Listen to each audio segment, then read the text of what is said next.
Hay preocupación por el reglamento para el concurso de selección de la máxima autoridad de la Fiscalía General del Estado. Diana Salazar dejaría sus funciones en el 2025 y por ello el Consejo de Participación Ciudadana apura un concurso que desde su reglamento genera inquietudes y cuestionamientos. 16 abogados integrantes del grupo denominado Juristas por la Democracia rechazan los términos del reglamento aprobado para designar la máxima autoridad de la Fiscalía General del Estado en 2025. Los juristas firmantes de este reclamo al Consejo de Participación Ciudadana y Control Social aseguran que tal como están las reglas, el concurso no aportaría a designar un fiscal general del Estado con un perfil de elevados méritos académicos y profesionales. Que, por ejemplo, resulta discriminatorio excluir a todos los abogados que hubieran patrocinado casos relativos al menos a una veintena de delitos. No obstante, en este punto, el presidente del Consejo de Participación, Andrés Fantoni, asegura que lo que se busca es juristas sin una sola conexión ni siquiera en el patrocinio de causas, con elementos del crimen organizado. El reglamento sintoniza con la actual situación del país y busca preservar la idoneidad de los postulantes e impedir que tengan cualquier nexo con el crimen transnacional.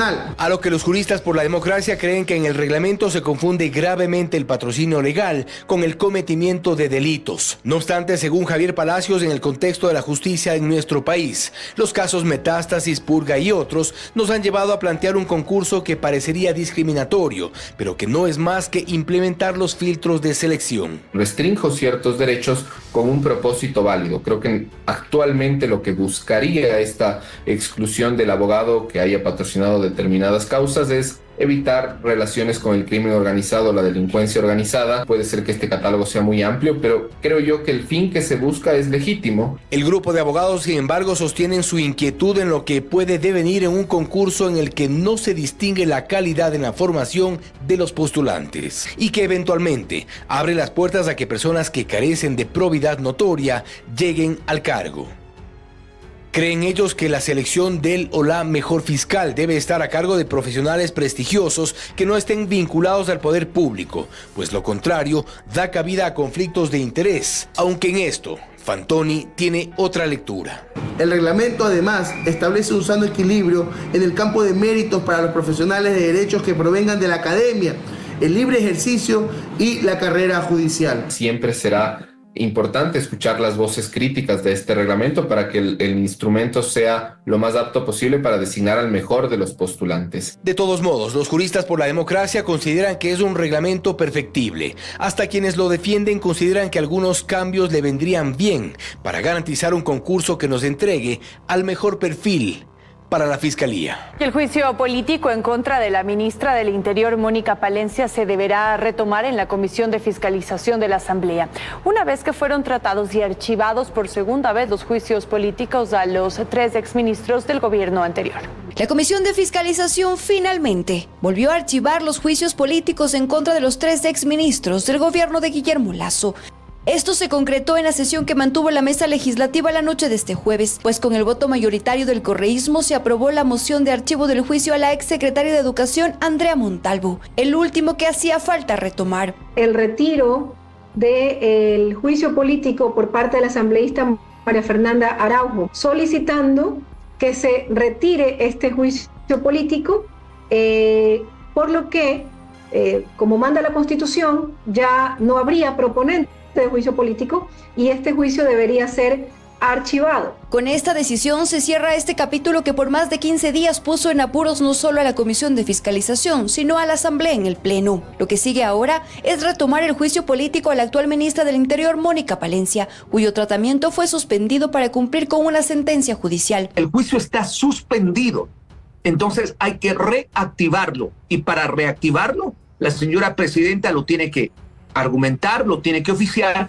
y la comisión tiene que volverse a reunir. El tratamiento de las solicitudes de juicio a la ministra del Interior fue suspendido el pasado 3 de septiembre por la presidenta. Se quedó en la etapa en que las partes deben entregar las pruebas de cargo y descargo, pues la comisión solo alcanzó a unificar las solicitudes. El asambleísta Leonardo Berresueta es uno de los 2 proponentes del juicio a Palencia y habló sobre las razones. La primera es la irrupción violenta a la embajada mexicana por parte del gobierno ecuatoriano. Segundo, el tema de la nula acción que existe en relación al tema de inseguridad. Tercero, la no recaptura de peligrosos delincuentes como el caso de alias Pito. Y cuarto, todo el tema del manejo administrativo del Ministerio del Interior. La presidenta Pamela Aguirre deberá en la próxima semana convocar a la Comisión de Fiscalización para retomar el juicio a la ministra Palencia. Con la exposición de más de una decena de abogados, avanzó este viernes la audiencia preparatoria de juicio del caso Metástasis. En los próximos días se conocerá si estas 37 personas son llamadas al juicio por el delito de delincuencia organizada. 1 hora y media es lo que se tarda aproximadamente cada una de las defensas del conocido caso Metástasis en responder las acusaciones de fiscalía. Este viernes, en su 9º día de audiencia, las intervenciones arrancaron con la defensa del expresidente de la Corte Provincial de Manabí, Carlos Zambrano Navarrete, quien fue señalado como la persona que armaba escenarios idóneos para realizar los sorteos de las causas en las que estaba involucrado el narcotraficante Leandro Norero, para que llegaran a conocimiento de jueces afines. De acuerdo a su abogada Gabriela Moreira, no existe una pericia informática que señale las irregularidades en los procesos y, al igual que todas las defensas que han intervenido, pidió el sobreseimiento. Misma solicitud la realizó el abogado de la fiscal María José Aguirre, exfuncionaria que, de acuerdo a Fiscalía, recibió una cadena valorada en $8.000 para reformularle cargos a Norero. Su argumento se basó en que no hay una fotografía que compruebe que dicha joya se le entregó directamente a ella. Conforme continúan los alegatos, los procesados preparan su defensa. Por ejemplo, Claudia Garzón, excomisionada de Pacificación, intentará determinar que su cercanía con Norero era simplemente para mitigar violencias. Fueron 6 meses trabajando con 36.000 personas privadas de la libertad y, por ende, el hecho de poder unir 7 cabecillas de bandas de crimen organizado. Mientras que para otras defensas también relacionadas con el trabajo de pacificación, la organización delictiva vinculaba a terceras personas para desviar la atención. Leandro Norero y sus compinches tienen un modus operandi de disponer depósitos contra la voluntad, sin autorización, sin conocimiento de beneficiarios, como en el caso de la fiscal Sarabia, que es idéntica situación de lo que le ha ocurrido a Alejandra Delgado. Esta causa, por la cual ya han sido sentenciadas 12 personas, revela cómo a través de varios frentes de acción Leandro Norero buscaba impunidad a su favor, llegando a corromper a la función judicial. La audiencia continuará durante este fin de semana con la intervención de los demás acusados. Crisis en Petroecuador por la caída de la producción de crudo en los últimos meses. La falta de inversión en la estatal petrolera la ha llevado al borde del colapso, generando un ciclo crítico que amenaza incluso a los ingresos petroleros destinados al presupuesto general del Estado. La producción petrolera no se recupera y su caída viene desde diciembre del 2023 hasta la fecha. Desde la estatal Petroecuador se han identificado varios problemas, no obstante hay uno al que apuntan quienes conocen de cerca la empresa.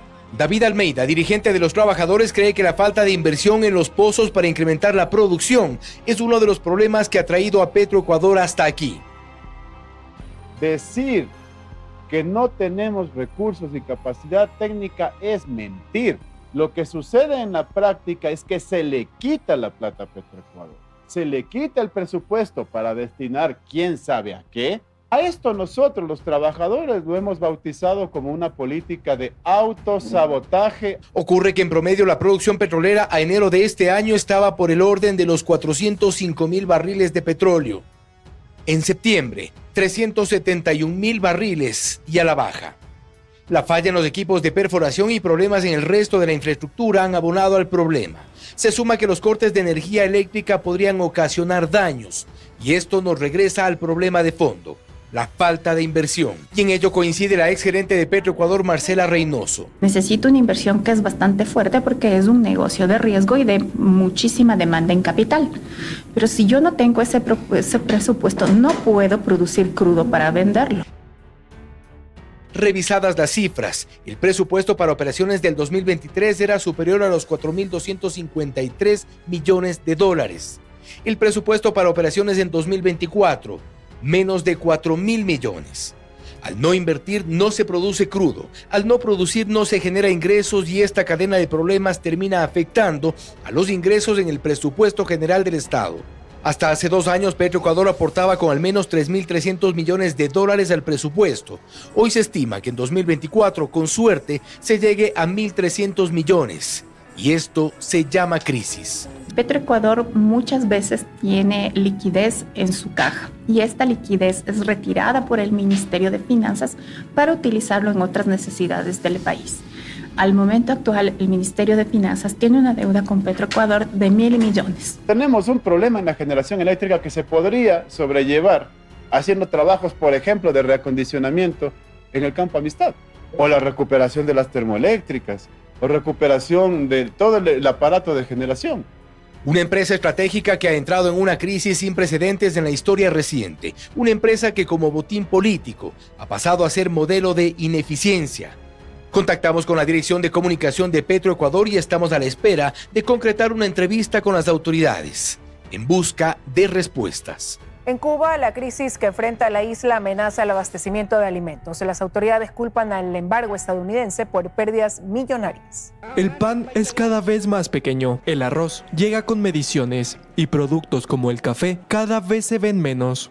La profunda crisis que enfrenta Cuba atenta la capacidad del gobierno para abastecer de alimentos. Pero la boca se le conecta en los días, pues no allá no para trabajar y para nada. La isla necesita 3.000 toneladas mensuales de trigo para mantener la producción del pan racionado, pero en septiembre contaba con tan solo 600 toneladas. Como resultado, esta cartera anunció que reduciría de manera temporal el tamaño del pan subsidiado de 80 a 60 gramos.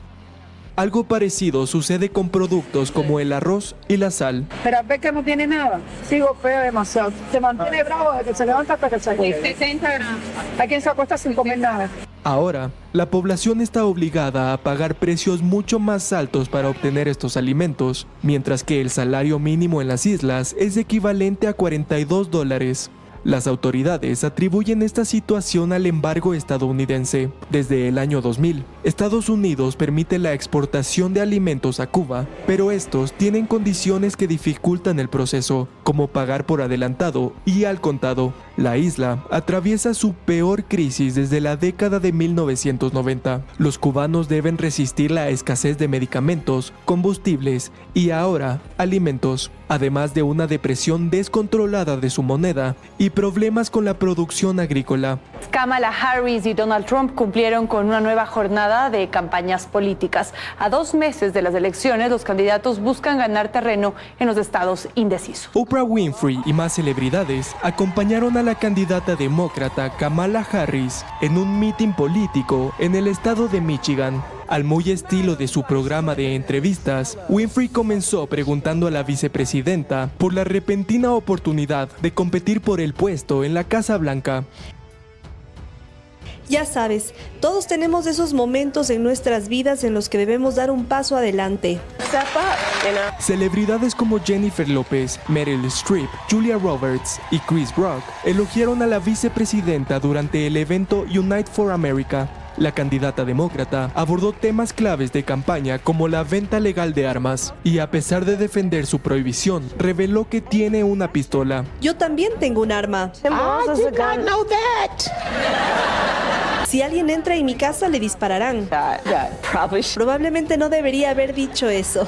Mi equipo se ocupará de eso más adelante. Por su parte, Donald Trump, durante un evento en Washington, criticó a su oponente por la falta de apoyo a Israel. Es difícil de creer, pero a pesar de presidir esta explosión de antisemitismo, Kamala Harris no ha hecho absolutamente nada. Estoy aquí hoy para decirle a la comunidad judía estadounidense que esta horrible marea de intolerancia y odio antisemita y pro-Hamás será revertida y aplastada a partir del mediodía del 20 de enero de 2025. A menos de 2 meses para los comicios, una nueva encuesta muestra un empate técnico entre Donald Trump y Kamala Harris, ambos con el 47%. Con las elecciones a la vista, ambos candidatos buscan ganar votos en territorio indeciso, también conocidos como los famosos estados bisagra, aquellos que pueden definir un ganador durante las elecciones. La almirante Linda Fagan, comandante de la Guardia Costera de Estados Unidos, y su comitiva llegaron a Quito para reunirse con autoridades ecuatorianas. Esto en el marco de la firma de acuerdos de cooperación y fortalecimiento de los tratados vigentes para el combate al crimen organizado. El propósito, dicen, es fortalecer la cooperación de Estados Unidos con Ecuador en la lucha en contra del crimen organizado, y para ello se ha trabajado en la firma de un acta de compromiso que pretendería reforzar los tratados vigentes entre ambos países. En esta intención, Ecuador ha recibido la visita de Linda Fagan. comandante de la Guardia Costera de Estados Unidos y su comitiva. Y esto, más allá de una coincidencia, podría ser parte del guión del gobierno en su intención de instalar bases militares extranjeras nuevamente por la vía de una reforma constitucional, dice Jean-Paul Pinto, experto en seguridad. Los acuerdos que pueden haberse firmado con los Estados Unidos están firmados y tienen una hoja de ruta. Hace un poco más de 10 días también estuvo un alto funcionario acá del gobierno norteamericano. Me parece a mí que para darle más fuerza a los convenios ya firmados, lo que habría que hacer es eliminar en el artículo 5 de la Constitución esa parte que dice que no pueden usar bases ecuatorianas, dejarles que operen en bases ecuatorianas para, por un lado, tener mayor control, saber qué están haciendo. Segundo, cualquier operación que hagan va a estar bajo el control y coordinación con la policía o con Fuerzas Armadas. El acuerdo fue suscrito por Fagan y el almirante Miguel Córdoba, comandante general de la Armada en Ecuador, y tiene como propósito reforzar el combate al crimen organizado transnacional, además de la cooperación en capacitación y equipamiento en operaciones conjuntas y recursos. Desde su llegada este 18 de septiembre, Fagan ha mantenido varias reuniones con autoridades de gobierno. Fagan es la primera mujer almirante 4 estrellas de la Guardia Costera estadounidense y excomandante de su área, catalogada como la oficial con más tiempo de servicio en temas de seguridad marina de Estados Unidos. Su presencia en Ecuador supone en efecto un mensaje del gobierno sobre la cooperación y apoyo de fuerzas militares en territorio ecuatoriano. Claro, porque lo que estamos diciendo es que no es suficiente la cooperación, los convenios que hemos firmado con los Estados Unidos en este caso, y que ahora es importante que también podamos hacer operaciones conjuntas. ¿Intervenciones? Intervenciones, claro. No obstante, Ecuador mantiene varios acuerdos de cooperación con Estados Unidos en materia de seguridad y lucha contra el crimen. Lo que se debatirá por estos meses es el nivel de intervención de fuerzas militares con este propósito. Regresamos con Francisco Cox hablando de la circunstancia en Venezuela a partir de este informe que se está dando a conocer en esta semana. Estamos hablando, Francisco Cox, de algo que ustedes están planteando como el inminente peligro de la extinción del Estado de Derecho en Venezuela, para decirlo en una frase. Estamos hablando de estos días transcurridos del 28 de julio para acá. ¿Qué más destacaría? A ver, lo que hemos visto nosotros es efectivamente que todos estos ataques a la población civil, considerado a través de detenciones arbitrarias, constituyen crímenes de lesa humanidad. También hemos documentado torturas, eso, dado el corto tiempo que tuvimos para poder documentar, todavía no podemos profundizar sobre el tema de tortura, pero claramente si se ve el patrón inicial y que ya habíamos reportado el año 2019, esto sigue también la misma línea de conducta. Y asimismo, lo que estamos diciendo en este informe es que vemos que hay bases razonables para creer que se comete otro crimen de lesa humanidad, que es el de la persecución, que está tipificado en el Estatuto de Roma, ya que se está persiguiendo a personas que se perciben como opositoras por motivaciones políticas, deteniéndoles arbitrariamente, pero también afectándole otros derechos humanos de similar gravedad, como son el derecho a la participación, el derecho a la reunión. Es decir, esto que nosotros habíamos anunciado, atisbado en informes anteriores, ahora lo vemos concretamente desde el 28 de julio hasta el 31 de agosto, que es cuando nosotros vemos, pero también en los periodos anteriores. Es decir, aquí lo que estamos viendo es una consolidación de una política de Estado de represión a la oposición, lo que obviamente es una situación sumamente grave. Si a esto le sumamos que el sistema de justicia no está ejerciendo su función de imparcialidad, de independencia frente al Poder Ejecutivo y a las fuerzas que detienen, entonces la situación es crítica para las personas que se ven expuestas a estas situaciones. Respecto a la institucionalidad en Venezuela, que ha reconocido el triunfo ha reconocido como triunfo lo que Nicolás Maduro dice que fue su victoria electoral. ¿Hay algún tipo de pronunciamiento respecto al tema electoral, al tema institucional electoral en este informe? A ver, nosotros no tenemos competencia ni mandato para pronunciarnos sobre el proceso electoral. Lo que nosotros sí hemos hecho es, en el proceso preelectoral, el año pasado, justamente en estas fechas, presentando ante el Consejo de Derechos Humanos, dimos cuenta de esta reducción del espacio cívico. Dentro de las formas que se había reducido el espacio cívico y la posibilidad de participar y de ser elegidos y de elegir a quien uno quiere, estaba justamente las inhabilitaciones. Las inhabilitaciones, por ejemplo, de la candidata María Corina Machado, por ejemplo, otros candidatos que no se les permitió participar, la toma de la cartilla de algunos partidos políticos y por lo tanto que pasaban a ser parte del círculo de oficialista, es decir, una serie de antecedentes. Nosotros sobre el proceso electoral mismo no tenemos pronunciamiento. Lo que sí tenemos pronunciamiento y sí hemos documentado es que el Tribunal Superior de Justicia tiene una falta de independencia e imparcialidad frente al Poder Ejecutivo.